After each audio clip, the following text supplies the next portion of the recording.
मैंने कल भी आपके माध्यम से ये बात कही थी कि अब इस पे विराम लगना चाहिए। सीधा सरल तरीका था और जो तरीके हम भूल गए हैं अपनी राजनीति में। प्रधानमंत्री जी को एक फोन उठाना था, हर पॉलिटिकल पार्टी के लीडर को इंक्लूडिंग एलओपी राहुल जी को फोन करके, हमारे यहाँ तेजस्वी जी को या लालू जी को फोन करके साथ बिठा लेते। इतनी रस्साकसी नहीं होती। ये गुडविल मिशन जा रहा है दुनिया के अलग अलग देशों में, और जो मैंने पहले कहा मैं दोहरा रहा हूं, इसकी बनावट में अगर इतनी कसमकश हो रही है तो ये उचित नहीं है। मैं समझता हूं कि एक विशाल हृदय दिखाते हुए शुरू में ही इसकी परिपाटी अलग कर देनी चाहिए थी। सारे पॉलिटिकल पार्टीज एक हैं इस मैटर को लेकर, लेकिन संजय राउत तो अलग राज चल रहा है, बोल रहे हैं बारात ले जाने की क्या जरूरत थी, इसको बीजेपी पॉलिटिकल फायदा उठा रही है इस तरह। देखिए, दो तीन चीजें हैं, ये वक्त नहीं है वो सवाल पूछने का। असल में महत्वपूर्ण ये है कि संभवतः राष्ट्रीय जनता दल पहला दल था, उसके बाद लेफ्ट पार्टीज, कांग्रेस ने भी लिखा एक विशेष सत्र के लिए। इतिहास गवाह है कि 1962 में जब चीन से युद्ध हो चल रहा था, तब नेहरू जी के कार्यकाल में विशेष सत्र बुलाया गया।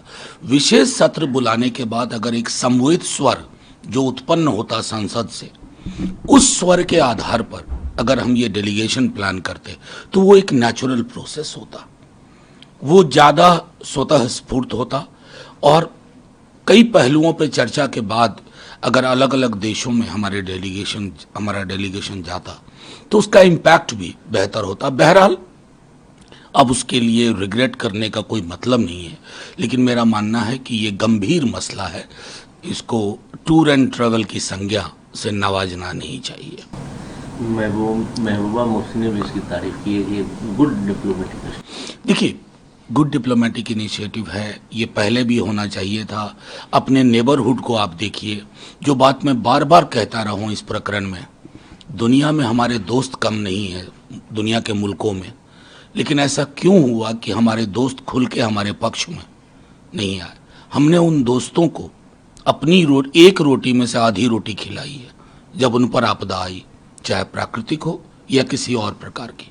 क्योंकि एक नाम के नॉन अलाइन के जमाने से हिंदुस्तान का एक मिजाज, हम गरीब मुल्क थे लेकिन वैचारिकी में बहुत अमीर थे। हमें कोई हड़का नहीं सकता था, कोई भी पोल कितना भी सशक्त क्यों ना हो।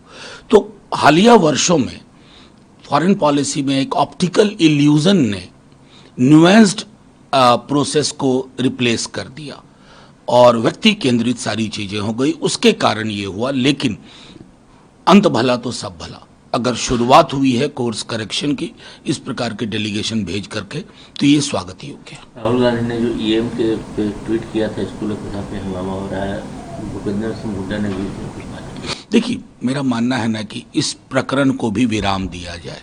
राहुल गांधी जी के बारे में जो टिप्पणी की, उन्होंने स्वतः और सहज कुछ सवाल पूछे थे और वो सवाल देश हित में थे, देश से विलग नहीं थे।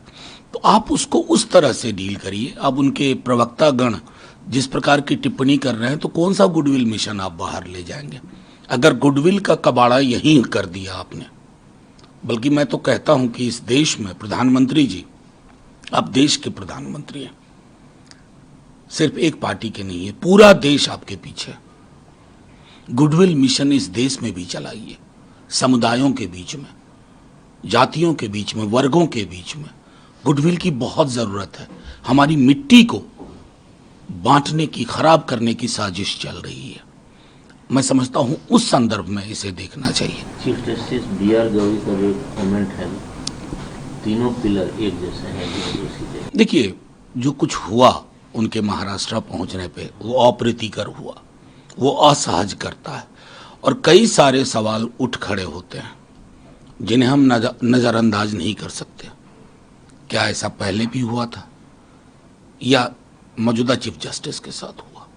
सवाल तो जिनसे है उनको जवाब देना होगा, क्योंकि हमारे संविधान ने एक बेहतर संतुलन बनाया हुआ है। और अगर जुडिशरी के टॉप को अगर इस प्रकार प्रोटोकॉल डिनाई होता है, चाहे किसी वजह से हो, तो वो अक्षम्य है।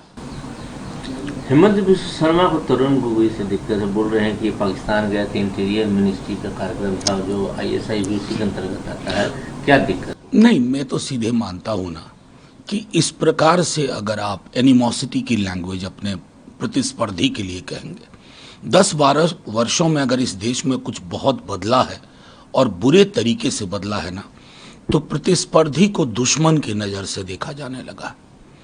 देखिए, आप चुनाव हो चुनाव ना हो, विपक्ष के लिए जो भाषा इस्तेमाल होती है वो शत्रु वाली भाषा होती है। चुने हुए सांसद हैं, आप उनके बारे में ये टिप्पणी करते हैं, मतलब मैं समझता हूं कि उस मोल्ड से अगर आप चीजों को देखेंगे तो कौन सा गुडविल मिशन दुनिया में भेजेंगे? उन लोगों ने अखबार नहीं पढ़ा होगा कि इस गुडविल मिशन में नामित एक व्यक्ति के बारे में एक सूबे के चीफ मिनिस्टर का यह बयान है। दुनिया के बाकी देश भी तो देख रहे होंगे, वो तो ये कहेंगे your house is not in order. ये बहुत गंभीर विषय है। आसाम में आपकी प्रतिस्पर्धा है, उसको आसाम में रखिए, पॉलिटिकली लड़िए। इस प्रकार का बिलो द बेल्ट अटैक, ये मैं समझता हूं ये अपराध की श्रेणी में आता है। एक यूट्यूबर की गिरफ्तारी हुई ज्योति मल्होत्रा, पाकिस्तान, कैसे देखिए, मेरा सीधे मानना है कि ये सारा काम अनुसंधान पे छोड़ दें। ये हमारी एजेंसीज कॉम्पिटेंट है। अक्सर इस बीच में मैं क्या देख रहा हूं ना कि टेलीविजन स्टूडियो में ही सारे फैसले लिए जाते हैं। युद्ध कहाँ हो, कहाँ तक पहुंचे हम, कहाँ तक पहुंचना चाहिए, सरकार ने ये चूक क्यों कर दी, वगैरह वगैरह। ये टेलीविजन स्टूडियोज का काम नहीं है। इसके लिए हमारी सेना है, हमारी सरकार है। They are competent enough, they have delivered. उसका भरोसा किया जाए उसी संदर्भ में, क्योंकि एक आदत सी हो गई है 24 घंटे 7 दिन की इस मीडिया में सनसनीखेज करने की। तह तक पहुंचिए, जो है उसे दंडित किया जाए, लेकिन टेलीविजन स्टूडियो में दुकान सजा करके इन चीजों को मतलब खुद जांच करना, खुद वहां तक पहुंचाना, ये उचित नहीं है। उत्तर प्रदेश में एक आदमी की गिरफ्तारी हुई है, वो पाकिस्तानी कसीदे पढ़ रहा था और कुछ और उस पर चार्ज ले गया। नहीं, ये देखिए, ये सब एक ऐसा फॉल आउट है ना जिसमें बड़ी सावधानी से, अब मैं उत्तर प्रदेश में ही देख रहा था पाकिस्तान के झंडे के बदले सऊदी अरब का झंडा सड़क पर चिपका करके आप मोटरसाइकिल चला रहे थे। अतिरेक से बचना चाहिए। जहां कहीं लगे कि ये सेडिशन के दायरे में है, ये नहीं, उस पर कार्रवाई होनी चाहिए। लेकिन फिर मैं वही कहूंगा कि इस माहौल में चीजों को सेंसेशनलाइज करने में रैशनैलिटी कब्र में ना चली जाए, इसका ध्यान रखें। क्योंकि एक प्रोफेसर की आप गिरफ्तारी कर लेते हैं अशोका यूनिवर्सिटी के, वो क्यों, क्या लिखा था उस पोस्ट में, मेरी तो समझ में नहीं आया कि उस पोस्ट पे गिरफ्तारी हो तो विजय शाह की गिरफ्तारी नहीं होनी चाहिए, जो मंत्री हैं। वैसा तो बयान भी नहीं था उनका। तो ये अतिरेक की संभावनाओं के द्वार खोलना एक मैच्योर्ड मुल्क के लिए विकल्प बेहतर नहीं है। मायावती की जो पॉलिटिकल पार्टी बीएसपी, कभी वो भतीजे को बाहर निकालती है, फिर नेशनल कोऑर्डिनेटर नोमिनेटर बना दिया। देखिए, आकाश जी में टैलेंट भी है, और जो कुछ इंटरनल हुआ था दोनों तरफ से, जो पुल टूटे थे उनको फिर से बनाया गया। और ये मैं समझता हूँ मायावती जी के विवेक पर, उन्होंने मूवमेंट के हित में जो फैसला लिया वो उचित है।